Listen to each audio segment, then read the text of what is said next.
Most of the things I write are inflammatory to the alt-right. And do they come after you? We did get a letter when we published Cats I've Known because it... Oh yeah, she made fun of Donald Trump's hair or something. It was not a biting or scathing remark, but it was a remark, I suppose. Hi, I'm Joe Beal, the founder and CEO of Microcosm Publishing. I'm also the author of A People's Guide to Publishing, which distills what I've learned from selling millions of books over the past 28 years. I'm Ellie Blue, the Vice President of Microcosm. We started this podcast to share what we've learned with newer publishers, so you can learn from our mistakes. Or maybe you just want to learn about the publishing industry. This week, we are going to answer another reader question. Hi, reader. And that question is, how do you handle publishing controversial material safely and sustainably? Ooh, good question. Oh, crap. I think this reader was specifically concerned that, the things they had to write might be inflammatory to the alt-right, and they were worried that they were going to come after, doxxed, etc. Considering the volume and kinds of work we publish, we don't get anywhere near the amount of that kind of feedback that you might expect. Yeah, and why do you think that is, Joe? Because people have this idea that there's one audience for books, and what they're fundamentally misunderstanding or not understanding is that niches and segmentation are really everything in the world, and the mainstream doesn't exist. Right. So, if you were writing a book that was, marketed to and designed for and titled for people on the alt-right, and you had a very compelling value proposition for them to read, and then you hid inflammatory things throughout, then maybe you'd get some pushback. Probably. But if you're writing something that's very clearly not for them, they're not going to read it for them. It's not like Twitter. I feel like maybe this person has spent some time on social media and seen some very cautionary tales where you say Right. something on Twitter that's not even really anything special, and you can get doxxed to hell. Right. Or swatted or all of those terrible things. But yeah, books are a little different because they're they're a safer space. Well, and it's different because it's anybody that's reading your book, it's time and money for them. So if they didn't think they would like it, they're not going to spend time or money on it. Yeah. Let alone both. So I would say writing things that are inflammatory to the alt-right are honestly, that would be a hard book or zine to get any audience for, because the alt-right's not going to read it, and people that already agree with you are going to look at it and be like, oh, I already agree with that. They're not necessarily going to read it either. Right. So, oops. At the end of the day, you always want to say, what is the book? Who is it for? What are they getting out of it? Yeah. And if you can't answer those questions yet, you don't have a book yet. And once you have the answers to that, everything should fall in line behind that, because then you just don't have problems like this, because you're making a book. It has a defined audience. When you try to make something for everybody, you have effectively made something for nobody. Yeah. That said, I do think,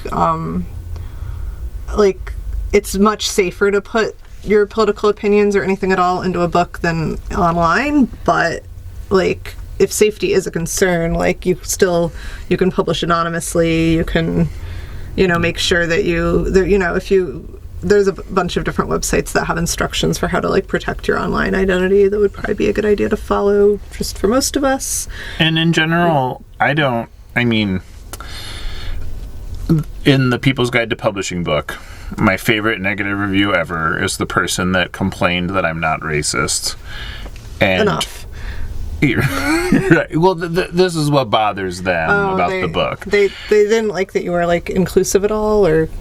No, they quote me saying that you want to say who the book is for and who the book is not for, so they felt like it was misleading that it wasn't until that they got to page 102 that they found out that because we are different people, they misinterpreted that to mean that they shouldn't be reading the book. Oh. Whereas I don't care who reads I care who reads the book, but I would ideally have the people that read the book be people that appreciate the book, like benefit from reading the book. Right. I'm not making the book for my own ego purposes or any, I'm making it for the reader. So I would want the reader to be the one that benefits. Right. I mean, I've seen you get way more hate from things that you've published on blogs than anything you've published in a book. Like Joe writing that, ebooks have a bigger carbon footprint than print books. That was a flame war and a half.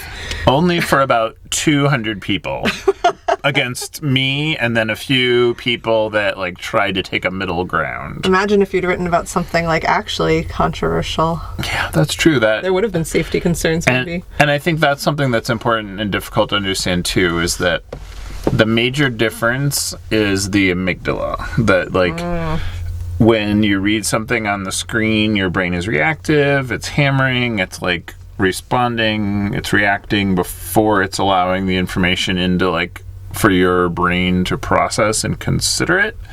Whereas when you read on the page, it's a much more intentional decision and the information gets deeper. You're actually looking at it and your brain is actually being that's incongruous with how I interpret the world. But rather than shouting into your comment, your brain is let me consider this. Right. Is this plausible? And, you can think about this in your own... And then you go have a snack. Right. Well, you don't even, I've read a lot of books that I didn't agree with.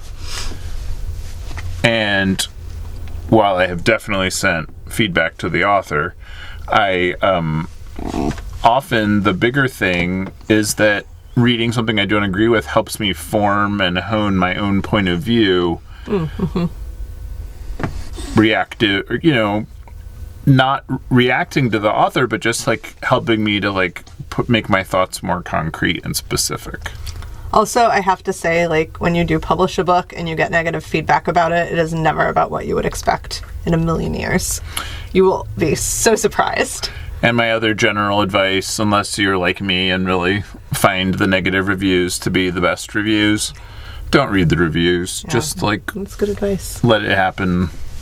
I love there's lots of, I could go on, we could do a whole episode about my favorite negative reviews of my own work, but who would care? Who would watch that? So. We'll put that on the list and then we'll find out. Mm-hmm. Test that hypothesis. Would you watch it, reader? Let us know in the comments. Yeah. Thanks for joining us once again. Please send your questions to podcast@microcosmpublishing.com so we can answer them on future episodes. And please give us 5 stars on iTunes and everywhere else that podcasts are reviewed. You can find us on the internet at microcosm.pub. On Twitter at Microcosm. On Facebook at Microcosm Publishing.